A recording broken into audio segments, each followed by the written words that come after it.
अगर आप ईमानदारी से मेहनत करते हुए तथा कभी भी धैर्य न खोते हुए अपने मंजिल की तरफ कदम बढ़ाते हैं तो दुनिया की कोई भी ताकत तथा कोई भी अड़चन आपको सफल होने से नहीं रोक सकती। नमस्कार दोस्तों, स्वागत है आपका अपने चैनल द नेटवर्किंग शो में।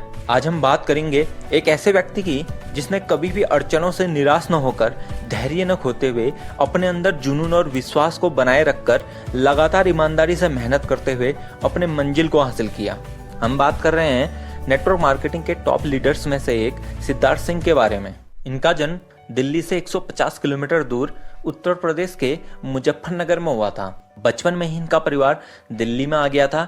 माता पिता के वर्किंग में होने के कारण इन्हें बचपन में ही हॉस्टल में डाल दिया था। इन्हें बचपन से ही स्पोर्ट्स का काफ़ी शौक था। ये क्रिकेट खेला करते थे और उसी में अपना कैरियर भी बनाना चाहते थे। ये स्कूल में टीम कैप्टन रहे हैं और कॉलेज में इन्होंने यूनिवर्सिटी को रिप्रेजेंट भी किया है। इन्होंने north zone professional cricket club भी खेला हुआ है। जब ये फाइनल ईयर में थे तब इनकी नी इंजरी हो गई, जिस वजह से इनका स्पोर्ट्स कैरियर खत्म हो गया। अब ये सोच रहे थे कि इन्हें आगे क्या करना चाहिए। तभी इनकी माँ ने इनसे घर खर्च में हाथ बटाने को कहा। तब इन्होंने सेल्स जॉब के साथ अपने कैरियर की शुरुआत की। उसके बाद इन्होंने ऑडियो कैसेट होलसेल का बिजनेस किया। ये टाइम था अप्रॉक्स 1996 का, जब आपको यदि गाने सुनने होते थे तो आपको कैसेट से ही गाने सुनने होते थे, क्योंकि उस समय मोबाइल नहीं हुआ करते थे। ये कैसेट को होलसेल में खरीद कर शॉप टू शॉप उसे बेचा करते थे। लेकिन जल्दी इन्हें महसूस हुआ कि शायद एक गलत काम में है, क्योंकि इस काम में इन्हें कुछ भी इंटरेस्टिंग नहीं लगता था। इन्होंने 1 साल के अंदर ही इस बिजनेस को लॉस में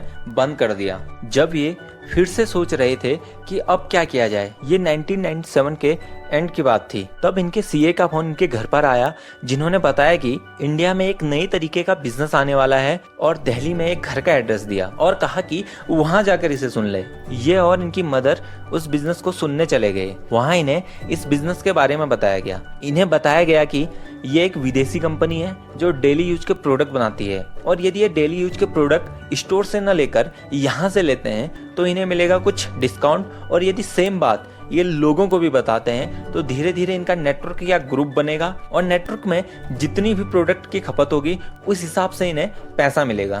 पूरा बिजनेस देखने के बाद इन्हें कॉन्सेप्ट अच्छा लगा, बट ये कंपनी अभी प्री लॉन्चिंग में थी। फिर इन्हें पता चला कि एक इंडियन कंपनी है जो सेम कॉन्सेप्ट के साथ पिछले 2 साल से काम कर रही है। ये टाइम था अप्रॉक्स 1998 का। ये और इनकी मदर इस कंपनी का प्रेजेंटेशन देखने गए। इन्होंने देखा कि कॉन्सेप्ट लगभग सेम है और इन्हीं की तरह कुछ साधारण लोग हैं जो लगभग 40 से 50 हजार रुपए महीना कमा रहे हैं, जो उस समय एक अच्छी इनकम हुआ करती थी। इन्हें ये कॉन्सेप्ट काफ़ी अच्छा लगा और इनकी मदर ने इसे ज्वाइन कर लिया और फिर इन्हें भी इस बिजनेस में शामिल कर लिया। इस तरीके से ये पहली बार 3 अप्रैल 1998 में इस इंडस्ट्री में शामिल हुए। इन्होंने फर्स्ट मंथ में ही काफ़ी मेहनत से काम किया, जैसे इनवाइट करना, प्लान करना, मीटिंग करना, बट इन्हें सफलता नहीं मिली और इनका जो पहला पे आउट था वो था 155 रुपये का। सेकेंड मंथ भी काम करते हुए इनका पे आउट था 139 रुपये का। बट इन्होंने हार नहीं मानी, क्योंकि इन्हें पता था एक दिन में या एक महीने में नेटवर्क नहीं बन सकता, उसमें समय लगेगा। इन्होंने अपनी गलतियों को सुधारा और लगातार बिजनेस मीटिंग अटेंड करके और सीखकर अपने बिजनेस को लगातार करते रहे और धीरे धीरे इनका नेटवर्क बनने लगा। साल भर के अंदर ही इनकी 30 से 35 हजार रुपये मंथली इनकम और टीम में भी लगभग 7 से 8 लोग 15 से 20 हजार रुपये की मंथली इनकम पर पहुंच गए। अक्टूबर 99 में इन्होंने अपनी पहली कार सेंट्रो ली और नवंबर 99 में फर्स्ट फॉरेन ट्रिप किया, जो हांगकांग का था। सन 2000 आते आते इनकी इनकम लगभग 50 से 70 हजार रुपये पहुंच चुकी थी, जो उस समय काफ़ी अच्छी इनकम हुआ करती थी। जब इन्हें लगा कि लाइफ अच्छे ट्रैक पर जा रही है, सब कुछ सही चल रहा है, तभी सन 2000 में इंडिया में कई बाइनरी प्लान वाली कंपनियां आई और रातों रात इनका 75% नेटवर्क को लालच देकर अपने साथ ले गई। लेकिन इन्होंने इस परिस्थिति में भी हार नहीं मानी और फिर से अपनी नॉलेज और एक्सपीरियंस की मदद से 6 से 7 महीने में ही दोबारा अपने नेटवर्क को बनाया। सन 2001 में इन्हें फिर से ऑस्ट्रेलिया, सिडनी का टूर किया और लगातार काम करते हुए 2002 में अपनी इनकम को 1 लाख प्लस पर पहुंचा दिया। 2003 में इन्होंने एक और कार खरीदी स्कोडा और एक नया घर भी खरीदा। अब तक इन्होंने और भी कई इंटरनेशनल टूर कर लिए थे। जैसे ही इन्हें लगने लगा कि अब लाइफ में सब सही चल रहा है, इनका फिर से लाइफ के चैलेंजेस से सामना हुआ। 2005-6 में कंपनी के मैनेजमेंट के कुछ गलत फैसलों के कारण सबका बिजनेस डाउन हो गया। 2007 तक पहुंचते हुए इनकी आर्थिक स्थिति काफी खराब हो गई थी। 7 फरवरी 2008 को इन्होंने पुरानी कंपनी को रिजाइन किया और वेस्टीज को ज्वाइन कर लिया। ये बताते हैं कि जब इन्होंने वेस्टीज को ज्वाइन किया तब इनकी जेब में केवल 700 रुपए थे। वेस्टीज में काम करते हुए इन्होंने 6 मंथ में ही अपनी इनकम को 2 लाख पर मंथ पर पहुंचा दिया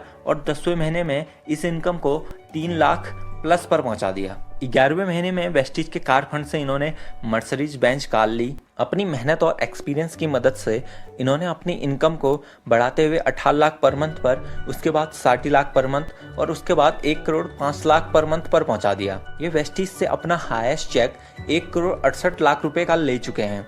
ये बताते हैं कि आज इनके नेटवर्क में लगभग 1800 से ज्यादा लोग ऐसे हैं जिनकी मंथली इनकम 1 लाख से ज्यादा है और लगभग 125 लोगों के पास अपनी लग्जरी कार है। दोस्तों, आपको क्या लगता है, क्या नेटवर्क मार्केटिंग इंडस्ट्री में ये और भी कुछ बड़ा कर पाएंगे? कमेंट करके जरूर बताएं। चैनल को सब्सक्राइब कर दें और वीडियो पसंद आई हो तो लाइक व शेयर करना न भूलें। आपसे मिलते हैं अगली वीडियो में, तब तक के लिए कीप ग्रोइंग।